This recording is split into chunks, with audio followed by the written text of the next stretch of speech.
So here we've done all this work. We've done all this pre-writing work, and what we've focused on is the pattern of choosing quotes, focusing on language, asking questions about the language we noticed, and then proposing answers to those questions. So what I have here is the quotations for what I imagine to be my second body paragraph. So I just want to mention that since we've done the language work, the question work, and the answer work, what I'm now doing is I'm taking that work, I'm eliminating the questions, and what I'm suggesting is that early drafts of body paragraphs are simply the quotations we notice, followed by the answers to our questions. So inferences, what a lot of English teachers spend a lot of time talking about, simply turn out to be the answers to our own questions about a text.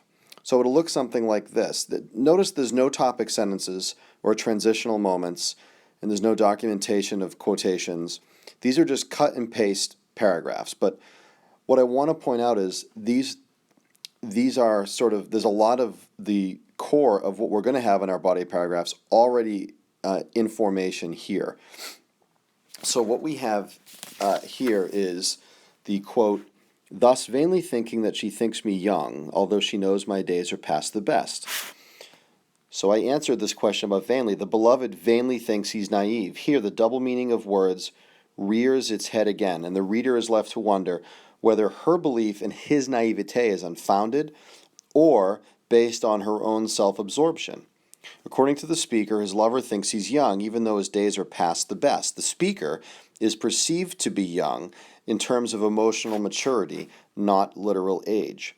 So again, it's not a fully formed body paragraph, but I want to show you this is an extra work. I'm simply cutting and pasting work I've already done, and what I have here is legitimate good work moving towards the writing of body paragraphs and ultimately the essay. To finish this first body paragraph, the second body paragraph, it's the second body paragraph in the essay I'm focusing on.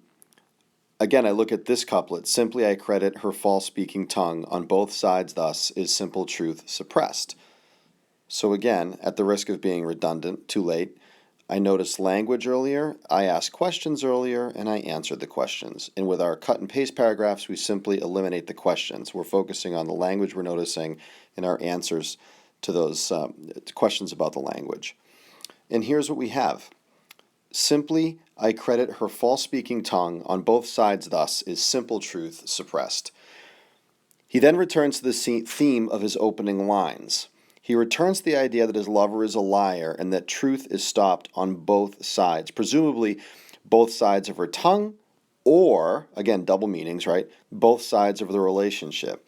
The speaker simply acknowledges her lies, either reflecting a clear bluntness of recognition or, again, or double meaning, maybe even believing her own insults about him, acknowledging his naive simplicity. What exact truth is suppressed remains a mystery.